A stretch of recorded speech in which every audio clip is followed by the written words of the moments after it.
There are many places on the Ruta 40 that will stay in my memory for a long time, and this is one of those trips. The Ruta de los Siete Lagos, or the Route of the Seven Lakes, is a section of the Ruta 40 from the tourist town of Villa La Angostura, near Lake Nahuel Huapi, to the picturesque town of San Martín de los Andes on Lake Lácar. It is a route of around 110 kilometers of immense natural beauty. It is as if nature decided to show its most magnificent palette of blues and greens.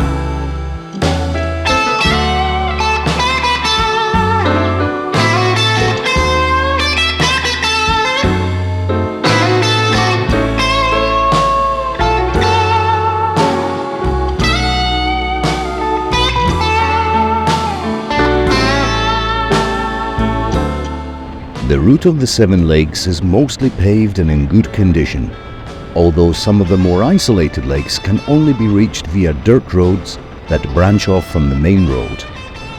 These side roads are generally tracks of compacted earth or gravel, and in most cases are quite accessible to all vehicles.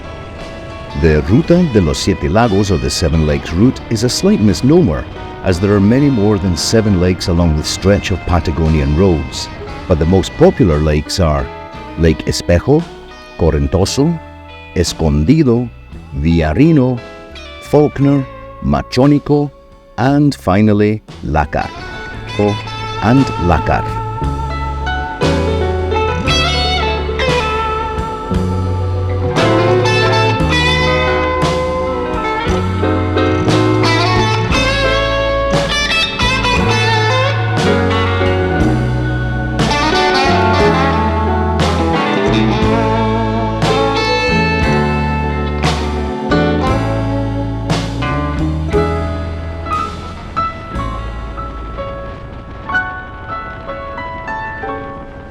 The colors of the lakes are absolutely surreal. They range from intense emerald to translucent turquoise and every shade in between. Each lake has its own character, whether it be nestled in dense forests or framed by the rugged Patagonian mountains. The first stop on this adventure is Lago Espejo, or known as Mirror Lake in English. The surrounding peaks cast perfect reflections in the water, creating a surreal landscape that seems otherworldly.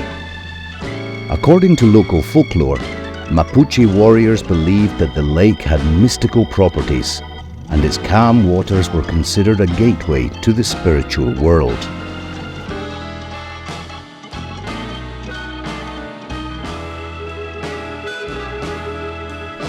And if you like camping, this route offers some incredible places to pitch your tent under the stars.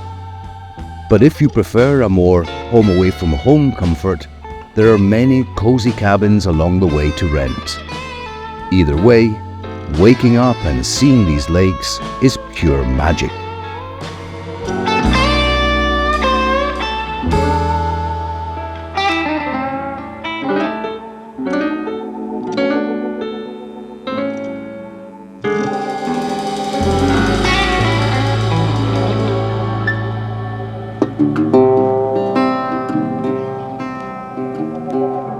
If you are going to travel this route, also keep an eye out for the wonderful wildlife.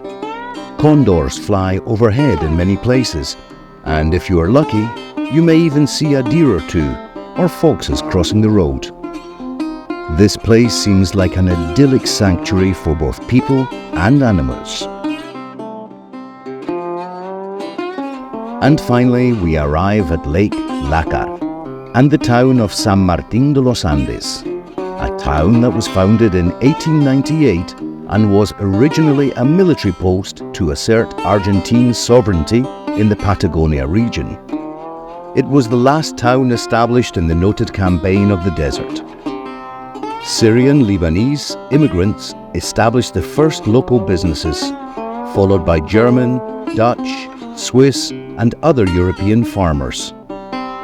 Most of the pioneers arrived in the area via Chile, due to the poor communication conditions that existed with the rest of Argentina. Also, for this reason, they were forced to be very self-sufficient, cultivate gardens, fruit trees, and raise animals for their own sustenance.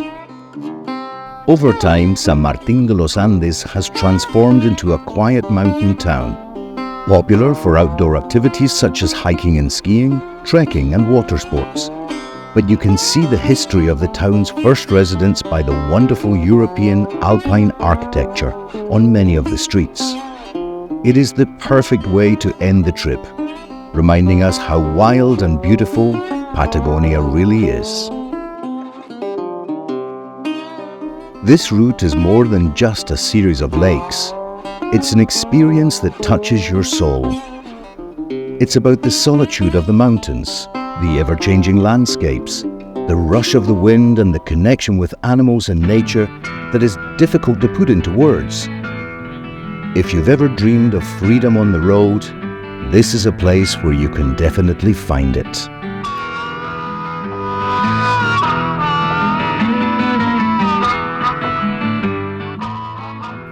The road itself is an adventure. 110 kilometers of paved and gravel roads that wind through dense forests, open valleys, and at times along the edges of towering cliffs. Driving here gives you a feeling of freedom, and every turn reveals something new.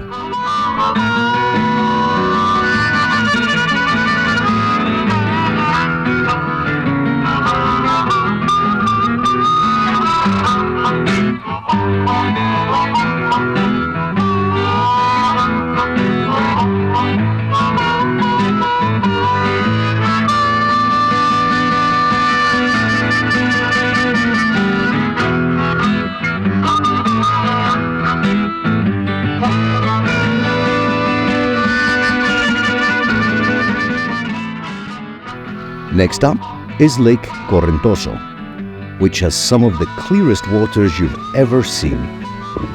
This place is any fisherman's dream, but for us today, the most important thing are the views. There's also an anecdote about Lake Correntoso, which connects with Lake Nahuel Huapi through the Correntoso River. This river, although extremely short, until recently held the title of being the shortest river in the world, at only a couple of 100 meters long. This curious fact attracts many travelers interested in witnessing this natural phenomenon.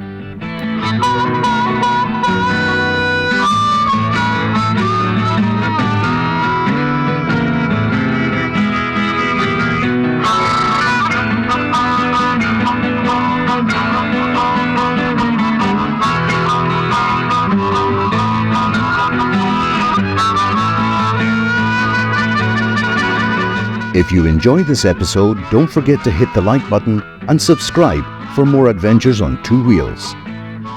And if you've been here before, leave a comment below and share your experience. I read all the comments and it's great to hear from all of you.